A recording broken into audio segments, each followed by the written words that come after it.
L'amour de soi au sens positif d'acceptation de soi en est l'exact opposé. En fait, c'est le premier pas à faire dans la direction du désintéressement. On ne peut donner ce qu'on ne possède pas. C'est seulement lorsqu'on sait accepter soi-même qu'on peut devenir vraiment désintéressé, parce qu'on est libéré de soi-même. Même si nous ne sommes pas trouvés, nous n'avons pas découvert notre propre identité, il nous faut sans cesse nous chercher nous-mêmes. L'expression centrée sur soi nous décrit bien quand nous faisons ainsi de nous-mêmes notre centre autour duquel nous ne faisons que nous déplacer. Disons-le tout simplement, celui qui ne s'aime pas est un égoïste. Il devient nécessairement égoïste, parce que mal assuré de son identité. Il passe son temps à essayer de se trouver.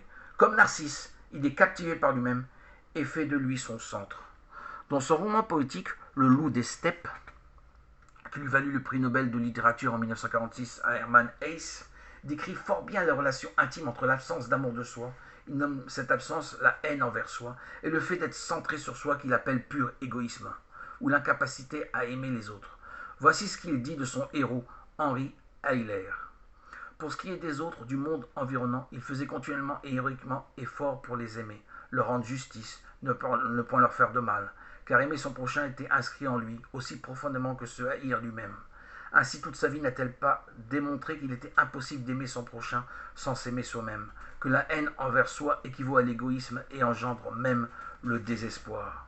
Ceci éclaire les efforts désespérés de l'homme d'aujourd'hui pour échapper à l'isolement et au désespoir, en essayant de se trouver lui-même, à l'air dans sa quête recours à tous les moyens.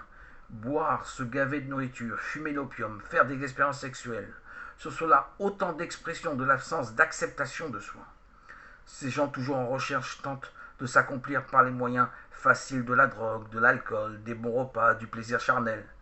Mais ils n'y trouvent qu'une insatisfaction plus profonde et continuent sans fin à se débattre. La quête perpétuelle de l'homme d'aujourd'hui est ainsi centrée sur lui-même, précisément parce qu'il ne s'aime pas, ne s'accepte pas.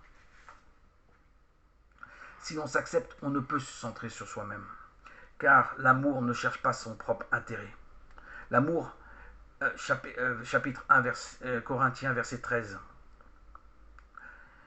L'amour a trouvé sa propre voie.